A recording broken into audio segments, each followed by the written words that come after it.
Hello class 10th science की class है ये आपकी। और जो चैप्टर हम पढ़ रहे थे प्रकाश का परावर्तन तथा अपवर्तन, उसमें मैंने पिछली कक्षा में आपको गोलीय दर्पण के बारे में बताया था और वो कितने प्रकार के होते हैं वो भी बताया था।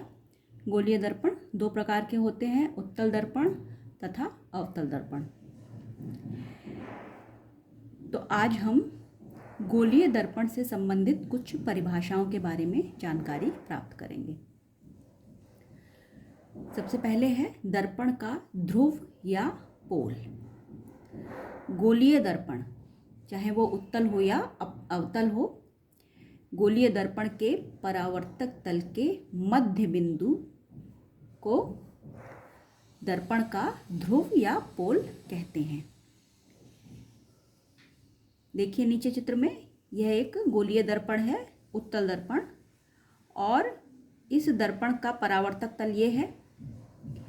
इस परावर्तक तल का जो मध्य बिंदु है वो ये है।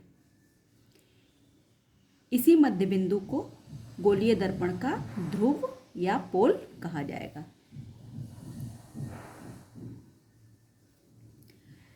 अब आइए वक्रता केंद्र या सेंटर ऑफ कर्वेचर।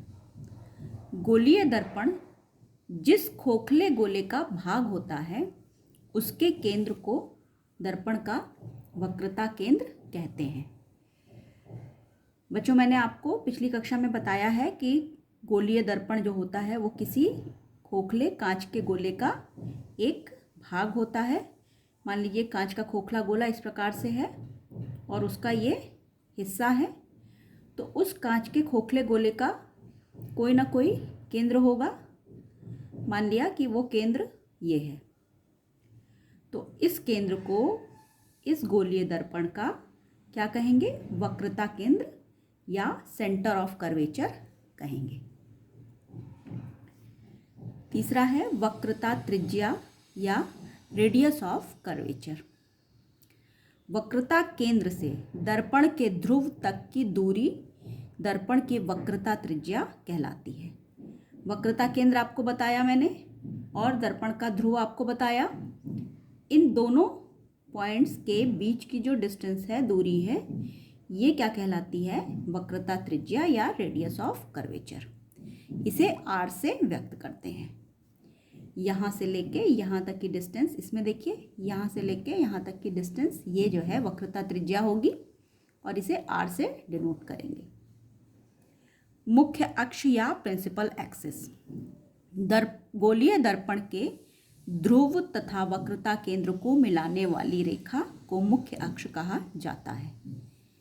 दर्पण के ध्रुव और वक्रता केंद्र, इसको जो मिलाने वाली रेखा है इस रेखा को ही हम मुख्य अक्ष कहते हैं। यहाँ पर भी देखिए, ये रेखा जो आगे भी बढ़ गई है, ये रेखा ही मुख्य अक्ष या प्रिंसिपल एक्सिस कहलाती है।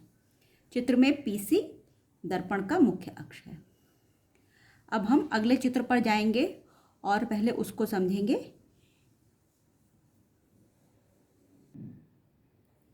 अब इस चित्र को आप ध्यान से देखिए।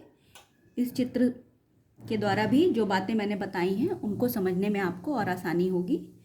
देखिए, यह एक खोखला कांच का गोला है और इसके इस भाग को दर्पण के रूप में लिया गया है। तो अब इसमें देखिए कि इस भाग का जो मध्य बिंदु है वो ये है, तो ये हो गया दर्पण का ध्रुव। इस खोखले गोले का जो केंद्र है वो ये है, तो वो ये केंद्र जो है वो इस दर्पण के लिए क्या हो गया? वक्रता केंद्र हो गया।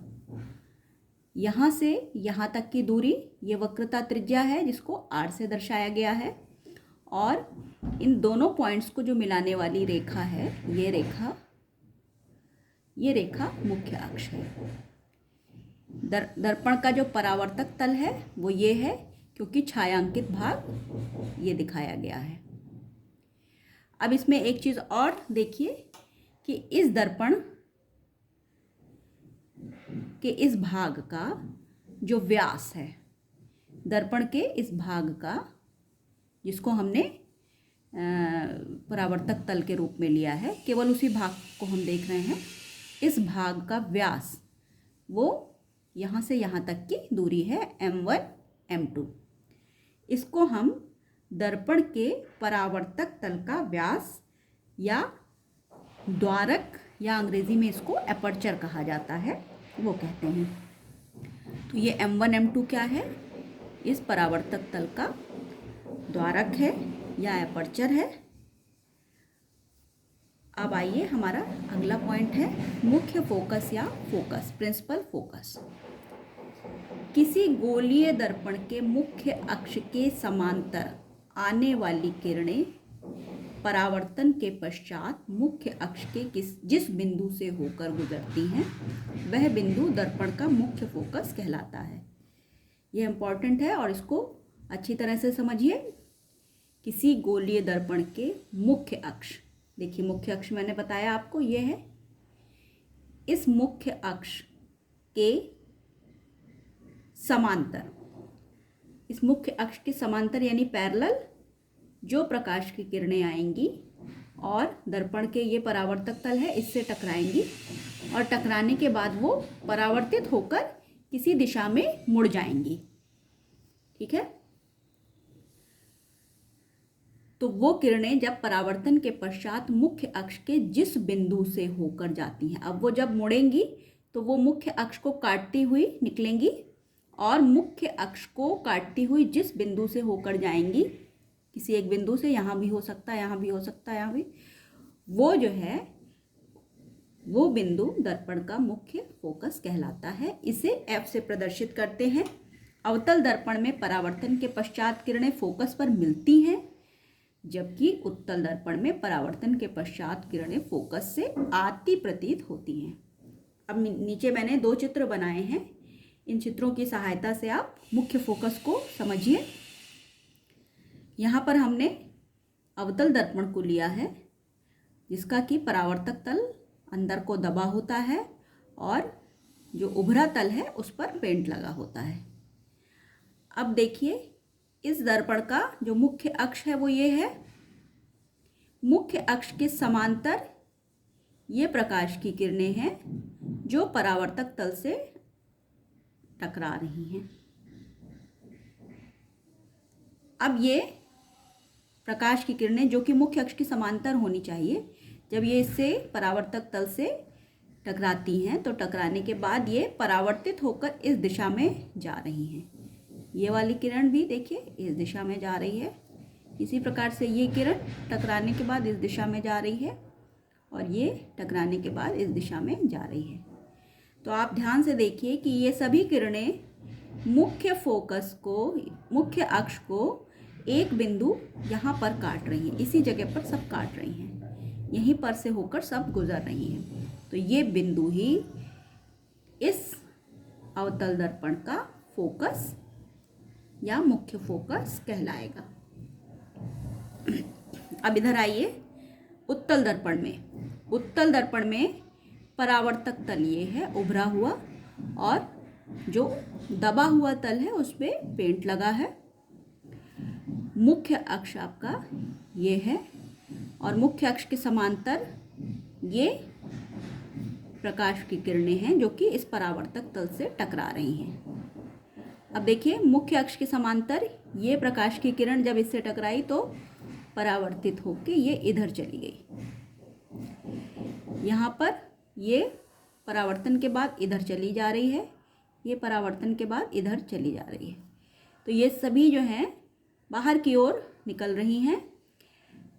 अब इनको जब हम डॉटेड लाइन से उसी डायरेक्शन में पीछे की ओर बढ़ाएंगे, इसको भी हम डॉटेड लाइन से पीछे की ओर बढ़ा रहे हैं, इसको भी उसी दिशा में डॉटेड लाइन से पीछे की ओर बढ़ा रहे हैं, दर्पण के पीछे। तो ये जो मुख्य अक्ष है इसको ये डॉटेड लाइंस देखिए एक ही स्थान पर काटती हुई प्रतीत हो रही हैं। तो ये जो है ये बिंदु इस दर्पण का मुख्य फोकस या फोकस बिंदु कहलाएगा। इन दोनों मुख्य फोकस में जो अंतर है वो ये है कि ये दर्पण के आगे ही बन रहा है जबकि ये दर्पण के पीछे बन रहा है। इसमें जो प्रकाश की किरणें हैं वो परावर्तन के बाद सिमट रही हैं या कन्वर्ज हो रही हैं, इकट्ठी हो रही हैं, जबकि यहाँ पर देखिए ये जो किरणें हैं प्रकाश की, ये परावर्तन के बाद में क्या हो रही हैं, फैल रही हैं या डाइवर्ज हो रही हैं।